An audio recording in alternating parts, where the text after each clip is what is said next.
Giovanni Cabrera. Good afternoon. Mr. Cabrera, you have 3 parking tickets. They're all overnight parking. Mm-hmm. And 1 school zone violation on Yes. Francis Street. So let's take the speeding charge first. What do you want to tell me about that? Truthfully, I don't remember it. I was driving that day. I do remember when I got the notice, I was like, oh, that was me driving that day. That one I just got to take full responsibility for. I work in the school system, so I understand how serious it is, so I won't argue on that one. Did you say that you're a student? No. Oh, you're not a student. I work at New Urban Arts as a youth programs assistant, literally a street over. Okay. Yeah. All right. What do you do being a youth program assistant? What's that all about? So youth programs assistant, I basically work closely with New Urban Arts to work with all the high school students in Providence. And I personally, I grew up going to New Urban Arts, like after school program when I was in high school, and they changed my life. And so I continue, and I wanted to do the same. I wanted to give back to the community. Giving back. And so now I work at New Urban Arts and do the same. Tell me about your life before and after you went to this program. So I grew up in Providence in the South Side. That says a lot already. A lot of people have a lot of notions about Providence and what it is to grow up there. Before I started going to New Urban Arts, or in general, just after school programs, I was just in the streets, just like any other kid. I was in the streets.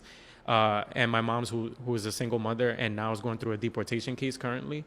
And once I went to New Urban Arts and I met the people there, I learned that there is something, to do outside of just being like in the streets and all that. Like I learned how to produce. I learned piano. I'm a musician now and a producer, but I'm also a full-time artist. So I design websites for people. I design websites for a bunch of businesses around Providence. So I just help people kind of figure out how to do things better and more efficient.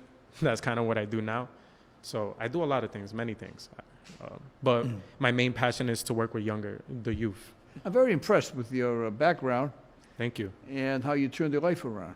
Thank you. And you said something that struck home with me, because you said you came from the South Side, and when you come from the South Side, people have a certain perception of you. Yeah, a lot of preconceptions, of course. I understand that, because I was, during the 40s and 50s and 60s, I was born and raised on Federal Hill. Oh, yeah, I read a lot about it. And There's a lot of books, many books written. people had perceptions about people on Federal Hill. I probably shouldn't tell this story, but I was working in a restaurant in downtown Providence when I was in college, right?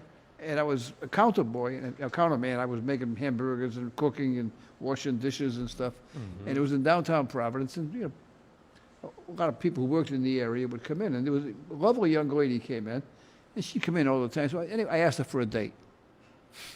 Okay. And she said, sure. She said, you have to come and pick me up. And she says, you have to come in and meet my parents. I said, of course. She says, what do you think, I would blow the horn or something, right? Right. So I go to the house, and I walk in, and father's sitting in a recliner. I opened the door. I walked into what they called a parlor in those days, right? And she opened the door, and she says, my dad. I said, how are you, sir? And he says, what's your name? I told him. He said, where do you live? I said, I live in Providence. I saw it coming, right? He said, where in Providence? I said, on Bradford Street. He said, where's that? And I said, Federal Hill.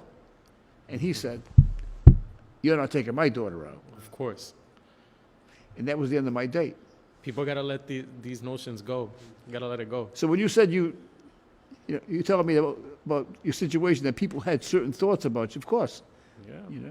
I want to congratulate you for 2 things. Number 1, turning your life around. And number 2, trying to help others by paying it forward. Right? Of course. Inspector Quinn, I think we should give him a special consideration here. None of these fines doubled. He takes full responsibility. I mean, it's $100. I'm going to dismiss it. I appreciate it. And I wanted to say, never have I met a judge like you. And I've been in many courtrooms growing up for silly things. Not for bad things, for silly things. Growing up, but never met a judge or a person like you. You're amazing. I'm not going to comment on that except to say this. I don't do anything different than what I was taught to do by my parents. And that is treat everyone with dignity and respect and have some compassion for people. We're just doing what we think is right. Good luck to you. Thank you. Have a good day.